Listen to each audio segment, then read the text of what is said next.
This is in KwaZulu-Natal. Despite perceived danger to his life after his friend Sindiso Magaqa was shot and killed for attempts to expose misconduct there. Patricia Mashale, who uncovered allegations of irregularities at the Free State SAPS, also had to go into hiding. And both of them join us now to tell us more, in part about whether, in retrospect, they believe the efforts were all worth it. To both of you, thank you very much for being with us on the program. And I know that it's always risky when you raise your head above the parapet to talk about these things. So again, we especially appreciate your availability today and your willingness to talk to us.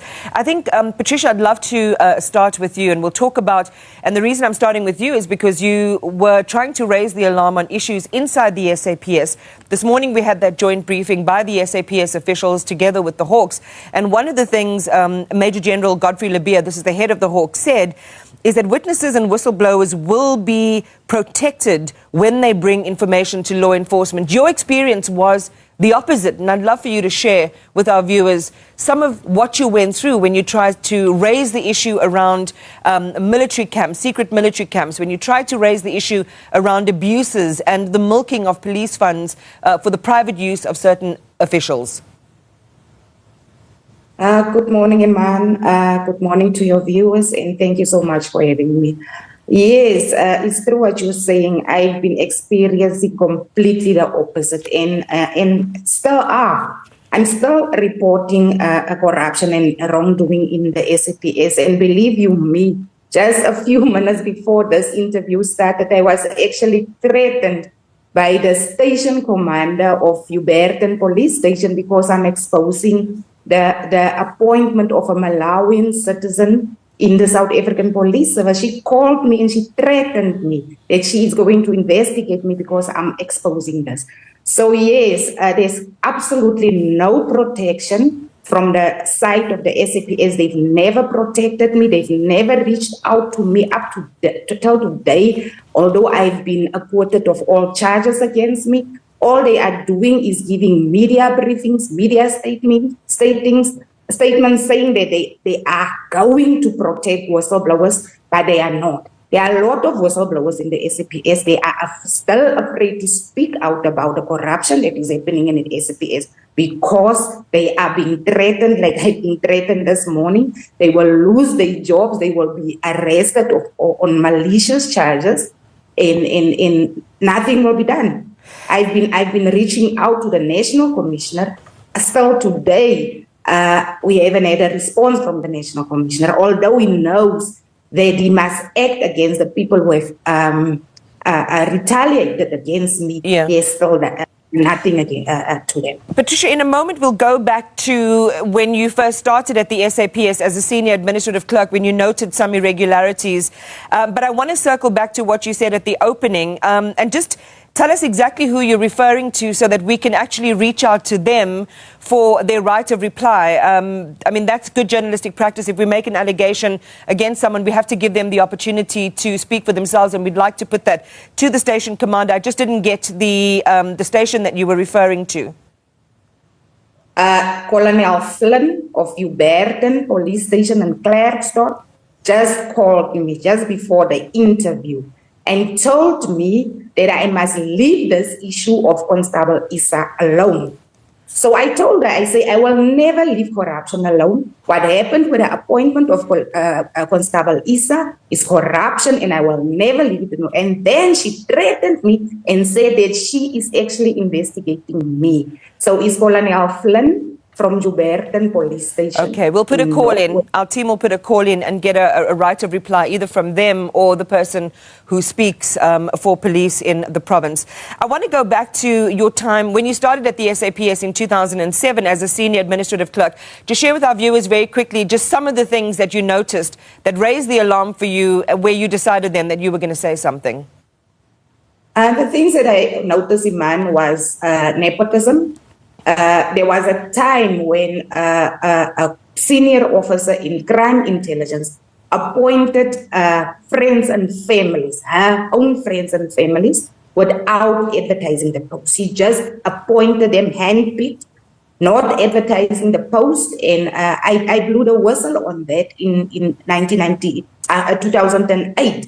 And then the smuggling of state-owned firearms in the storage facilities that are meant for destruction. I noticed that firearms are disappearing in the storage facilities. And when I went into the system, I realized that police officers are stealing these firearms, and they are selling it back to the market, and they are actually also licensing these unlawful firearms, because those firearms have been removed from the owners' names and put on the state's names. So there is these kind of things that I reported. I also reported police officers. They were actually actively involved in criminal activities. And for that, I was retaliated upon, because I reported this to the former National Commissioner in 2008. I reported that to Becky Tele when he was the National Commissioner. Nothing happened back then. And then currently now, after I reported to Sitole, that is when the severe retaliation against me started. We're going to come back to what happened after that, because there was support for you from the SAHRC, this is the Human Rights Commission, from IPID, as well as from the Public Protector. I want to go to both of you. In fact, let me start with Patricia then. So we mentioned the SAHRC. They found that the disclosures that you had made, Patricia, were protected under the Protected Disclosures Act. And there's been a lot of talk about this one, about whether there's enough in the law to create whistleblower protection. But then IPID as well looked into the matter, and they found that the issues that you were raising to be true. They recommended criminal prosecution. The Public Protector too had kind of, also found in your favor and recommended action. Thabiso, for yourself as well, there was a recommendation from the Public Protector to ensure, this is in 2018, that you be provided with bodyguards and to have the Minister of Police reprimanded. Nothing apparently happened in that regard. And Patricia, I'd love for you to talk about that piece as well, about the recommendations made by credible organizations, including Chapter 9 organizations, that simply went nowhere in terms of personal protection for you and your disclosures.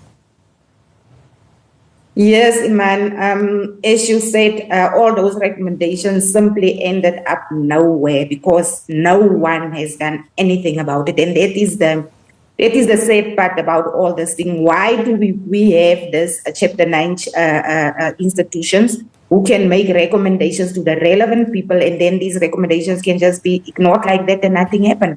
No one is saying anything about it. And in terms of the protection of whistleblowers, what about the recommendations of the Zondo Commission? Why was those recommendations never implemented? It's now 2 years along the line. I remember the president saying that he was giving the instructions to Ronald Lamula, but still up to today, we never received any feedback, any report, nothing for Ronald Lamula. And I had high hopes with this new GNU that the issue of whistleblowers will be high up on the agenda. But today we are seeing the president signing bill after bill after bill, but he's absolutely saying nothing about the recommendations in terms of the protection of the whistleblowers. So yes, I can almost say that whistleblowers is like a enemy to the government, like an enemy of the president, because the president have all the powers. If he can sign a bill into law, it gets implemented immediately. So he is the one who is holding this implementation back. No one else, because without his instructions, without his directives, no one is going to do anything. And at the end of the day, no one is going to be held accountable. The government has changed. We have new ministers. We have everything has changed. But our situation just got worse. So at the end of the day, the fingers must be pointed back to the president again, because he was put in charge of that report from the Zondo Commission to implement the recommendations. What do you say to people who are thinking something is very wrong where I am? I should say something. Would you caution them against saying something, Patricia? I will definitely caution them, because it's dangerous. It's extremely dangerous. Not only will you live your life, they will kill you. But if you miraculously survive, you will lose everything. You will lose your income. You will lose your freedom of movement. You will lose your time with your family. You will lose your possessions. You will become a prison in your own country. That's how bad it is to be a whistleblower in this country. So I will definitely caution people, because not all people are able to withstand this. So at the end of the day, how are we going to fix this country if our whistleblowers are going to be treated like this? If the slaughtering of the whistleblowers are going to continue like this? I listened to the percentages that you gave me, and no one is going to blow the whistle in this country, because it's just too dangerous to do it. Thabiso, one of the things you said is our plight is not far worse than what others had to endure. And, similar question as the one I posed to Patricia now. Was this worth it? And what would you say to others who are thinking of doing the same thing? Thabiso, Patricia, I think for a lot of people listening, your efforts are heroic. As you say, you're doing this for the country and for our children, really, so that they have a legacy of clean governance. But what is the thing that we can do to help? I mean, one of the things I love about the station is it's not just about having a conversation and kind of thinking, oh my goodness, thank God that's not me, when we hear the stories of others. What I think can be constructive is to pick up the piece around the recommendations made for the protection of both yourselves, and to basically hold those officials' feet to the fire in terms of those provisions. Would you agree that that's a good next step? And you can also add how else you think that we can help the plight of whistleblowers in the country. Patricia, you go first.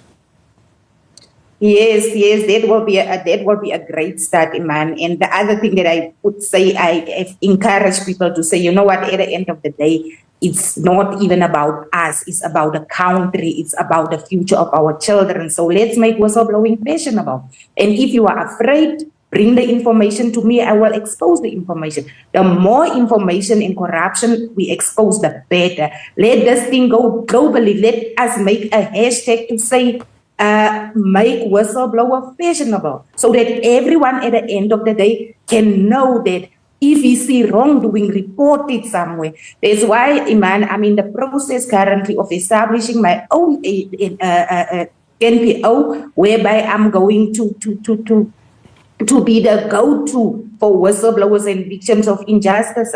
So this is not the end. Although our lives will remain in danger until we get the protection that we need, we are not going to be held hostage by the fear of being killed. If we get killed, then so be it. Let them kill us. But as long as I'm alive and kicking, I'm going to blow the whistle. I'm going to expose corruption. And whoever, like Colonel Flynn, whoever is going to threaten me, I'm going to expose you. I'm not going to allow anyone anymore to threaten me, to bully me. Whoever is going to threaten me, I'm going to expose them.